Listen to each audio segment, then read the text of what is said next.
Hello friends, बिल्कुल आसान तरीक़ों से मॉडल्स ऑक्सिलरी वर्ब का एक्टिव सेंटेंस से पैसिव सेंटेंस में बदलना सीखें। यहाँ कुछ रूल्स दिया गया है। देखिए, ये एक्टिव रूल्स है और ये पैसिव रूल्स है। ये M for modals, A for auxiliary, V for verb. तो ये modal auxiliary verb plus verb के फर्स्ट फॉर्म।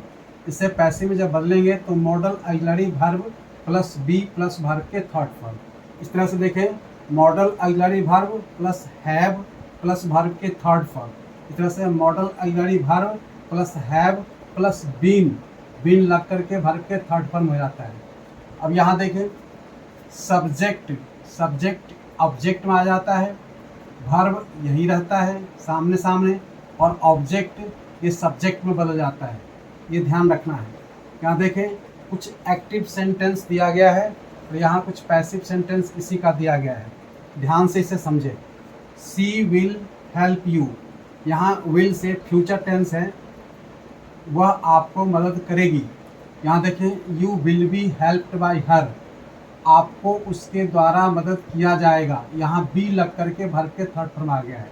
इस तरह से देखें, I can speak English, can say जैसे मैं अंग्रेजी बोल सकता हूँ, ये एक्टिव में हो गया।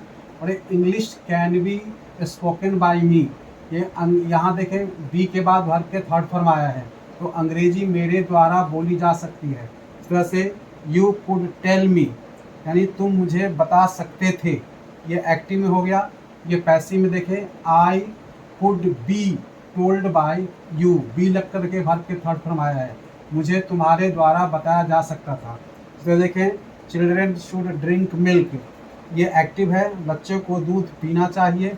यहाँ देखें, milk should be drunk, be के बाद ड्रंक बाय चिल्ड्रेन, दूध बच्चों के द्वारा पिया जाना चाहिए।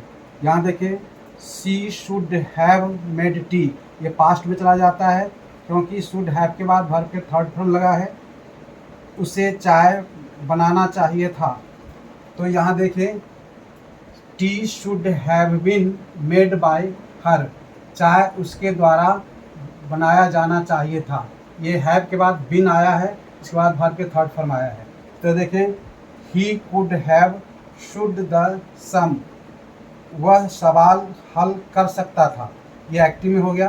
The son should have been sold by him, सवाल उसके द्वारा हल किया जा सकता था।